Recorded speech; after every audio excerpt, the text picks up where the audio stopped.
I don't care about your BS. Kailangan hanapin yung Grazildang yan. Gusto ko siya ano. Pinagtangkaan ni Grazilda ang buhay ng anak ko. Pero pinatakas mo siya. Hindi yung magagawa ni Grazilda. She's a good person. She won't harm anybody unless she's threatened. Alam mo ba kung nasaan si Grazilda ngayon? Hindi ko alam. Pero kung alam ko, hindi ko sasabihin sa'yo. Sa pamamagitan ng gamit na ito ni Grazilda, ituro mo sa amin ang kanyang kinaroroonan ngayon. Si Kuya Eric! Kasama niya si Ate Grazilda! Hindi mo alam kung gaano mo ako pinapasaya, Grazilda. Akala ko wala na ako sa puso mo.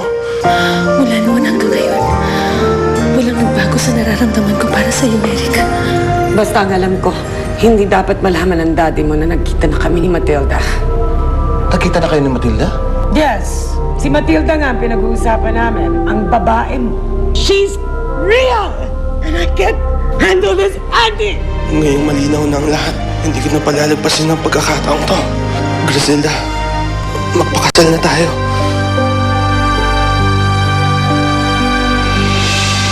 Magpakasal na tayo.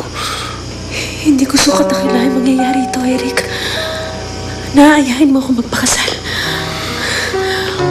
Ngunit ikinululungkot kong sabihin sa iyo na hindi maaari ang iyong nais. Bakit? Sapagkat hindi pa ako handa. Marami pang bagay ang gumugulo sa aking puso't isipan. Tulad na lang ng pagkawala ni Ina.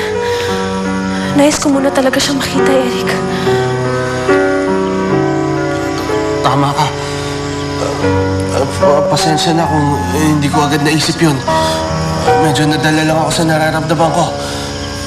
Hindi ko naisip na meron pa tayong ibang bagay na dapat unahin. Maraming salamat at ako'y yung nauunawaan, Eric. Basta ang importante, magkasama tayo ngayon. At alam kong mahal mo pa rin ako.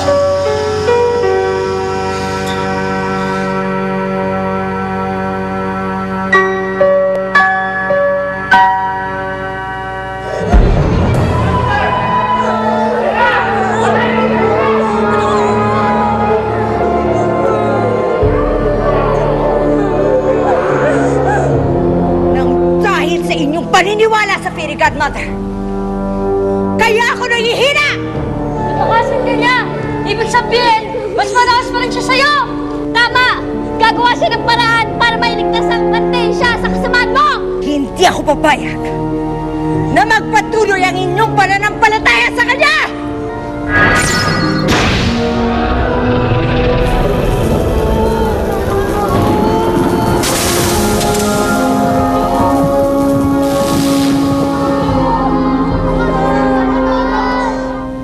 Hindi naman sa akin ang ganito. Ngunit ang nadarama ay gusto. Hindi ko alam anong pato, tila nahuhulog sa'yo. Bakit lumulukso ang puso ko kapag nariyan Grazilda, mahal mo pa rin ba ako? Oh, Eric, mahal pa rin kita. Ngayong malinaw na ang lahat, hindi ko na palalagpasin ang pagkakataong to. Grazilda, magpakasal na tayo. Matapos lang lahat ng pinagdaraanan ko, mapagtutunan ko na rin ang pansin ng pag-ibig mo, Eric.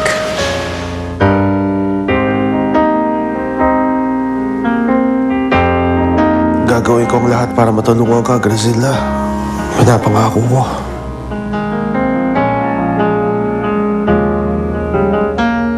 Bakit mo pa kasi nasabi-sabi kay Daddy na si Matilda ang babaeng pinag-uusapan natin? Yan tuloy nagpapanik ka.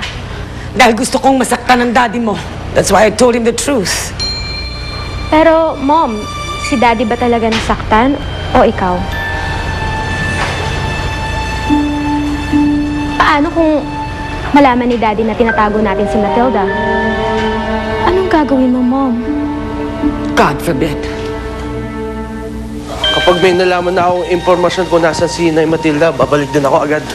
Kung sumama na lang kaya ako sa'yo. Mabuti na yung dito ka na lang, Grazilda. Sigurado akong hinahanap ka ng mga polis ngayon. Kaya dito ka na lang, mas ligtas ka. Sige, Eric. Basta mag-iingat ka. At ipangako mo sa akin na babalik ka kaagad. Pangako ko, babalik ako.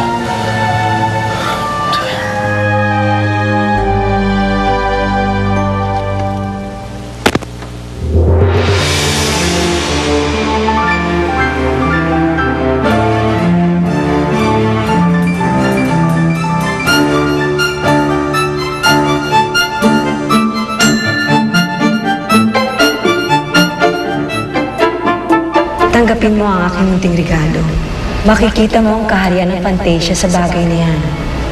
At maalala mo ko na siyang nagmamahal sa iyo mula sa Fantasia. At tanggapin mo ito. Tanda ng aking pagmamahal sa iyo.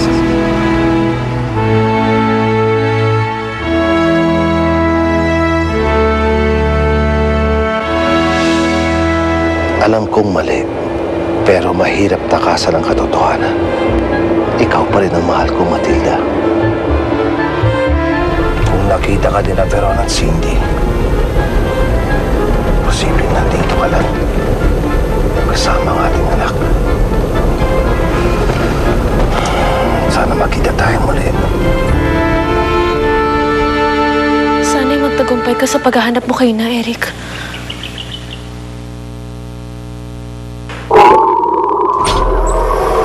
Si Fabiola!